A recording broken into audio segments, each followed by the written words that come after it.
My name is Archbishop Tabane of the Anglican Church of Southern Africa. We arrive to faith through doubting with certainty. So those that are doubting, don't ignore your doubt, but ask, do your homework. And we all know that we're taking it to protect ourselves and to protect our neighbors. Please get vaccinated. Help yourself, help the broader populace. Do get vaccinated. The COVID-19 pandemic has reached across the world, the worst pandemic in our modern history. There can therefore be no doubt that vaccination is essential to help curb the terrifying spread of this killer virus. So, we are going to take a very serious look at this whole situation and the preventative measures that humanity must take. We will be asking why vaccination is important. We will establish the real facts about the COVID vaccines. And we will also expose the fake information that seems to have become so fashionable in all the social online media across the world. Also of great importance in the whole debate is the need to take a medically informed and expert look at the status of our national vaccine rollout and the challenges that our country has to face. So let's begin with the Anglican Church's response to the question, why is vaccination important or necessary? The Church needs to point out that not a single informed medical professional has contested the fact that COVID-19 vaccines produce protection against the disease. And this is definitely as a result of the fact that people develop an immune response to the SARS-CoV-2 virus from the vaccination. By immune response, we are specifically saying that medical specialists agree worldwide that vaccination helps our bodies resist and fight the disease. So what are medical experts saying? There is no doubt that developing immunity through vaccination means there is a reduced risk of developing the disease, a reduced risk of severe illness, and a reduction in deaths. In a nutshell, this immunity helps you fight the virus if you are exposed to it.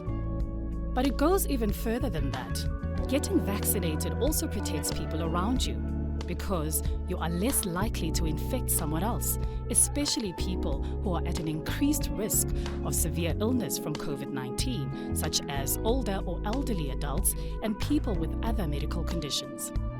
And there are specific sectors of our society who are at greater risk than others, like healthcare workers, for example.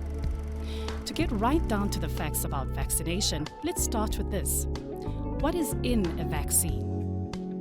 The first fact about vaccines we must know is that there is no such thing as a live vaccine. To put it simply, you cannot get a COVID infection from the vaccine. Finish and klar. But this is only the start of the facts about COVID vaccination. There are pieces of the virus, it's called a protein sequence, that allows the body's immune system to make antibodies. That is like having soldiers in your blood to fight against the disease. That means you can fight the infection if you do get infected. These vaccines can be described as pieces of protein that are either injected directly into your body, we call it getting a jab. It can also be achieved via another virus, which is also called a vector.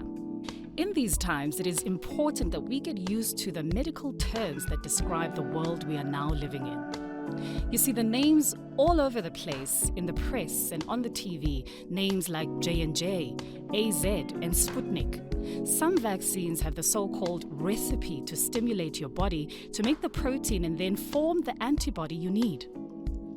These are called messenger RNA vaccines, or just mRNA for short.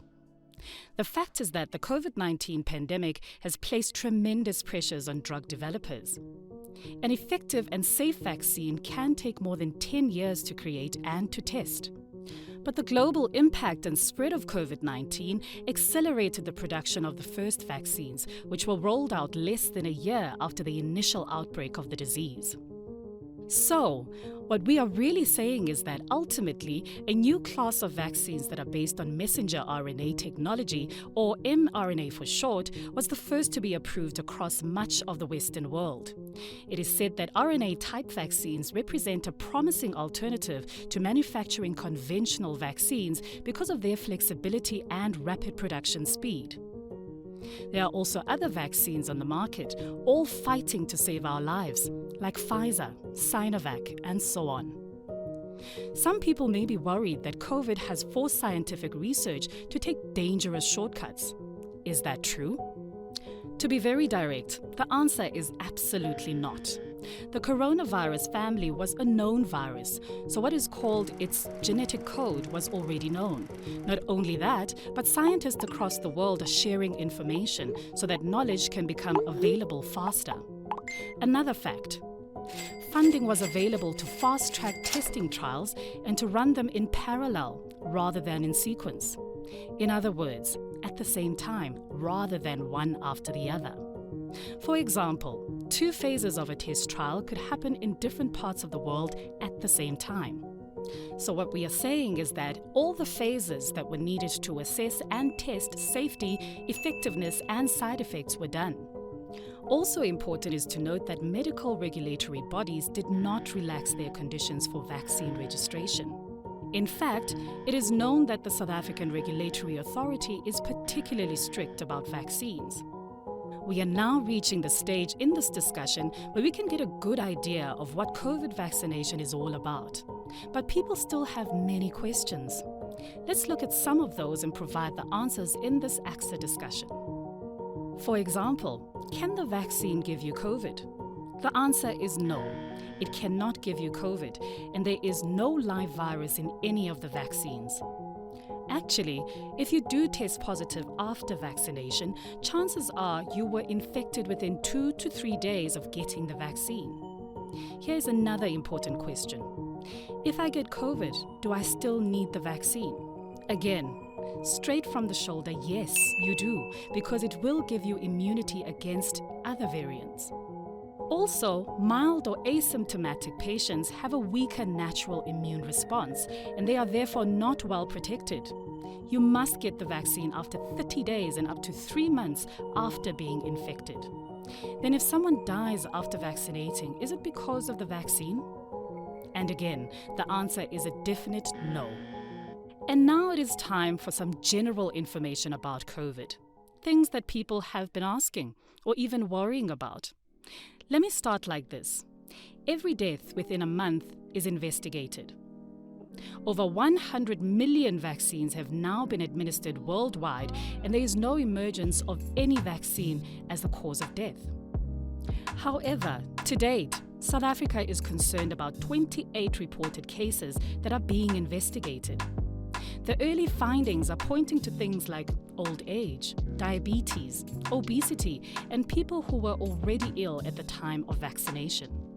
The investigation is still ongoing. In fact, the evidence is indicating the opposite. Protection against death is almost 100%. People also ask, what protection does a vaccine offer? People are still getting infected. The answer to this question is very direct. The vaccine protects against severe consequences, and I am underlying these 2 words, meaning things like hospitalization and death. But some say that you can get infected after the vaccine is given. The actual fact is, evidence shows that 95% of reinfection is mild and 3% is moderate. Only 0.03% of health workers got severely ill after vaccinating. This, according to recent evidence from the Sisonke trial to protect healthcare workers.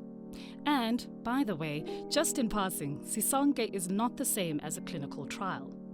Rather, it is a way that research can help to make a vaccine available while the licensing process takes place. Vaccination also results in you being less infective. You transmit less of the virus, and therefore you are less of a risk to those around you. And here is another question that is often asked. How long does immunity last?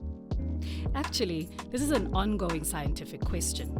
To date, after 1 year, immunity is still strong, signaling the likelihood of many years of immunity.